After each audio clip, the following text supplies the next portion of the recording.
Bonjour à tous, je suis ravie de vous accueillir et de vous accompagner tout au long de cette journée. Nous sommes au 23e salon de l'immobilier Marseille-Provence et les échanges de cette matinée porteront sur l'investissement et sur la gestion de patrimoine. Cet après-midi, en revanche, nous ferons un focus sur l'investissement, comment investir et bien investir dans l'ancien. Tous ces échanges seront sur une vingtaine de minutes et nous allons commencer ce matin à définir ensemble les différences entre location nue et location meublée. J'ai le plaisir pour cela et pour répondre à mes questions d'accueillir Martine Fay. Bonjour. Merci d'être avec nous. Vous êtes experte patrimoniale au sein de la CEPAC, c'est-à-dire la Caisse d'épargne Provence-Alpes-Corse. Et avec vous, on va peut-être commencer par définir, pour tous ceux qui nous écoutent, la différence entre ces deux types de location, location nue et location meublée. Martine. Oui, alors merci Elsa. En effet, la location nue, comme son nom l'indique, nue, c'est vide, vide de tout meuble. Enfin, c'est la location qu'on connaît bien évidemment le mieux et le plus. Bien sûr. Quant à la location meublée, encore une fois, comme son nom l'indique, nous allons devoir le meubler avant de le louer. Et la location donc meublée se décline, on le verra un petit peu plus loin, en location meublée professionnelle et location meublée non professionnelle.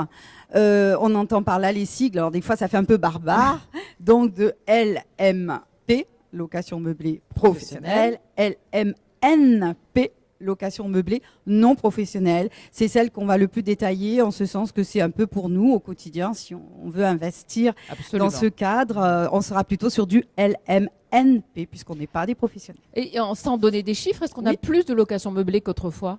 Est-ce que c'est quelque chose qu'on voit plus souvent? Oui, bien sûr, ça se développe, oui, beaucoup. Alors, ce qui serait intéressant maintenant de définir ensemble, Martine, si vous le voulez bien, c'est à quel revenu ces locations vont être respectivement rattachées. Location nue, location meublée. Alors, location nue, ce sont les revenus fonciers. Bien sûr, c'est l'impôt sur le revenu des personnes physiques. C'est ce que nous pouvons tous avoir, louer un petit appartement, une maison.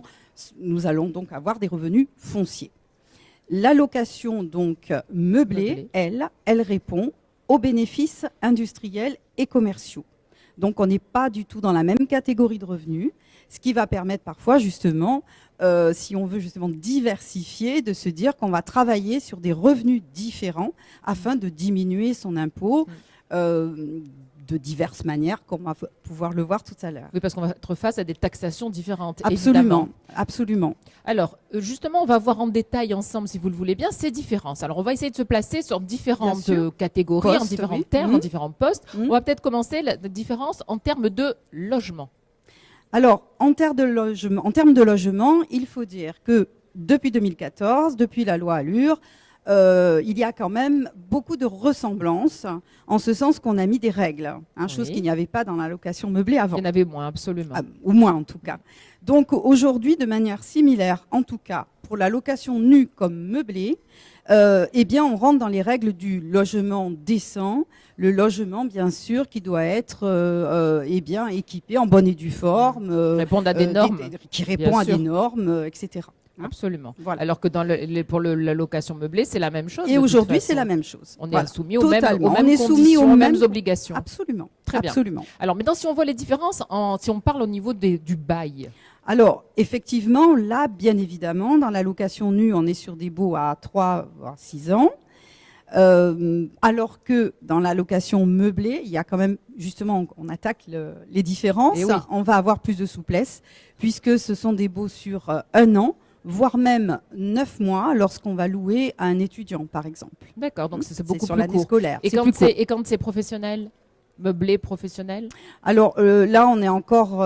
c'est encore une catégorie différente? Pas vraiment, pas pour les baux. Pas pour les baux. Pas à ce niveau-là. C'est la fiscalité qui va être différente. D'accord, très bien. Voilà. On va en parler aussi, puisqu'on va parler rentabilité de fiscalité, justement, Martine. Oui. Alors, quelles sont les différences si on est en location nue et location meublée?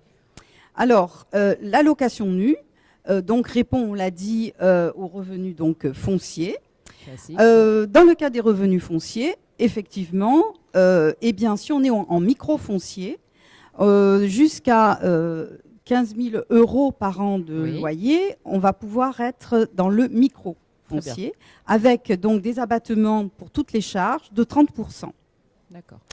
Si on est en micro BIC, hein, dans les bénéfices Bien industriels sûr, et commerciaux, qu'on fait du LMNP non professionnel. Tout un chacun peut décider de louer en meublé. Dans ces cas-là, on peut être en micro BIC jusqu'à 33 200 euros. Donc de recettes, de loyers rentrés. On a doublé le barème. Alors voilà, qui plus est, c'est 50% donc d'abattement pour toutes les charges. En plus. Donc c'est vrai que déjà, on voit apparaître une différence à ce niveau-là, qui est intéressante, puisque la fiscalité sera plus douce de ce fait, n'est-ce pas, si on loue en meublé dans le cadre donc des bénéfices industriels et commerciaux. Autre chose, par contre, de positif, parce que c'est pourquoi il faut voir qu'il y a toujours l'intérêt de diversifier. Il peut avoir un intérêt à faire du revenu foncier, parce que dans le revenu foncier, par contre, ce qu'il peut y avoir de très bien, c'est de faire du déficit foncier. Alors ça mérite une petite explication. Alors la petite explication, oui, tout à fait, c'est de louer, d'acheter par exemple un immeuble dans lequel il va falloir faire des travaux. Oui. Travaux assez conséquents qui vont faire que pendant un moment, je ne vais pas encore pouvoir louer. Donc, je ne rentre pas de loyer, je ne rentre pas de revenus. Et en revanche, fonciers, j'ai des dépenses importantes. Mais j'ai des dépenses. Bien sûr. Et donc, sur une année, je vais pouvoir déduire ce déficit, ces dépenses que j'ai faites, à concurrence de 10 700 euros sur tous mes revenus. Très bien. Sur mon revenu donc global. Ça, c'est extrêmement intéressant. C'est tous mes revenus qui vont donc éponger, n'est-ce pas, toutes les charges que j'ai eues pour ces travaux. Et ensuite, bien sûr, dès que rentrent des revenus l'année suivante, eh bien, je vais pouvoir, sur 10 ans, éponger toutes mes charges. Absolument. Donc là, on a vu tout ce qui concerne la fiscalité. Ça, c'était le foncier. Ça, c'était pour les revenus fonciers. Et ce déficit foncier, par contre, je ne le retrouve pas dans les BIC. Et non, évidemment. Mais dans les BIC... Il y aura d'autres choses. Il y a autre chose. Donc, vous voyez qu'on peut des fois, c'est ce que je dis, jouer un petit peu avec les deux. Alors, dans le loueur en meublé non professionnel, effectivement, on a dit que jusqu'à, effectivement, donc 33 200 euros, on va pouvoir être en micro BIC. Oui. On a vu ça tout à l'heure. Sauf que si j'estime que effectivement j'ai beaucoup de travaux, j'ai des impôts à devoir diminuer, il y a une autre possibilité, puisque là je ne peux pas faire de déficit, mais par contre je vais pouvoir opter pour le régime du réel simplifié, ce qui va faire que bien sûr ça va me permettre, étant donné que je suis dans la catégorie des bénéfices industriels et commerciaux, c'est commercial, donc de fait, je rentre dans une catégorie qui va me permettre d'amortir les biens. Je suis complètement sur une autre catégorie. C'est totalement différent. D'où l'intérêt de connaître toutes ces finesses et l'intérêt de vous consulter et d'en parler avec vous, bien sûr. C'est évident. Il y a aussi, Martine, la possibilité de faire des économies d'impôts. Alors oui, bien sûr, puisque lorsque je vais demander cette option au réel simplifié, je vais pouvoir donc amortir mes biens. Donc, alors, l'immeuble sur 20 ans, l'immeuble sur 5 ans, peu importe, mais voilà, ça va me permettre de faire de l'amortissement. Mais comme, justement, si j'ai fait un prêt, qui plus est, je vais avoir le levier du crédit, je vais avoir donc à déduire toutes mes charges, puisque là, je ne serai pas sur du 50% global. Sur le réel, je déduis réellement toutes mes charges. On ne peut pas créer du déficit avec l'amortissement. L'amortissement ne peut pas créer de déficit. Fiscalement, ils vont être en report, ces amortissements.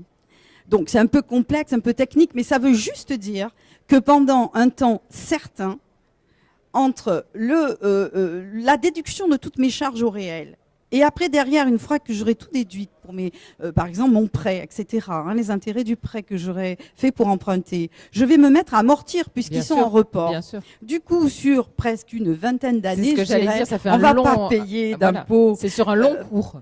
Sur les recettes. Et oui, donc c'est quand même. Alors certes, c'est de longue haleine. Ça a ses inconvénients. C'est le principe d'un investissement à long terme. Alors voilà, c'est du long terme. Et c'est surtout aussi que Par contre, pour faire ce genre de choses, il va falloir aller rencontrer un expert comptable. Évidemment. Parce que là, il faut tenir une comptabilité très précise, chose que nous, communs des mortels, nous ne connaissons pas. Bien sûr qu'on ne sait pas faire, absolument. Voilà. Alors, est-ce qu'on peut dire, une fois qu'on vous a entendu, on voit bien qu'il y a des avantages partout, mais est-ce qu'on peut dire vraiment qu'il y a une meilleure solution entre les deux? Non. Moi, je dirais non. Pourquoi?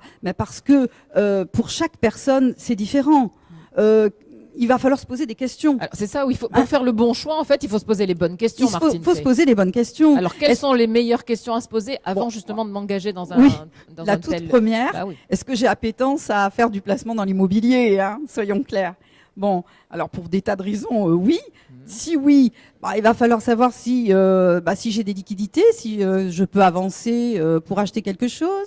Où en est mon taux d'endettement, si je veux emprunter. Si je veux faire un prêt, où j'en suis, est-ce que c'est encore possible, est-ce que c'est raisonnable aussi. Et puis surtout, si je veux faire tout ça pour défiscaliser, ou pour avoir justement à terme des revenus complémentaires pour ma retraite. Alors, il faut savoir si ça m'intéresse. Il faut savoir si je paye aujourd'hui beaucoup d'impôts.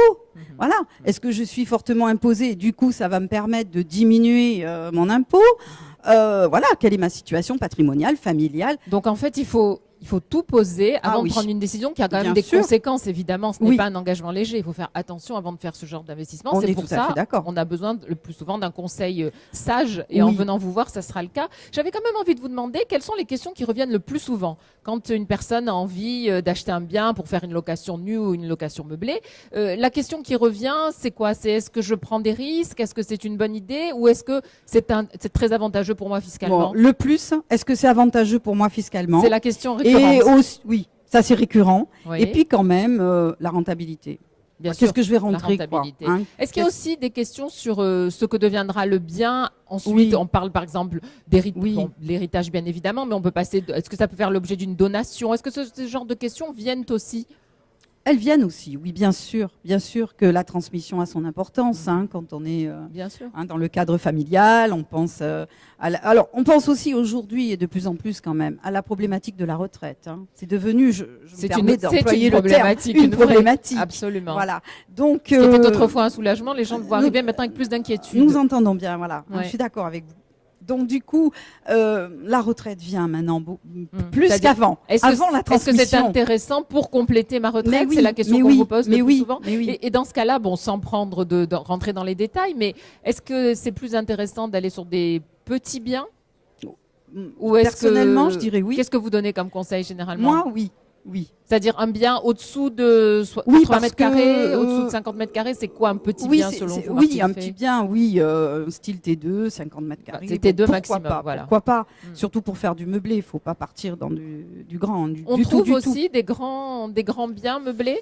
Très peu, non. C'est rare. Non, c'est quand même rare. Ce ne sont pas des investissements, de toute façon, c'est une situation héritée. Même dans les revenus fonciers, franchement, moi je dis que travailler le haut, comme je dis, de mon impôt sur le revenu, au niveau des revenus, justement, c'est hyper intéressant quand même de pouvoir faire du déficit. Bien sûr.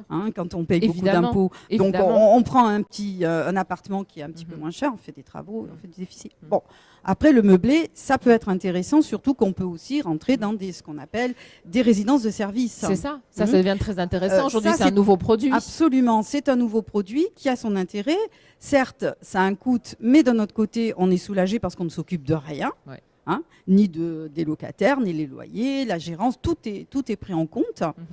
Et effectivement, ça peut rendre les choses, pourquoi pas, intéressantes.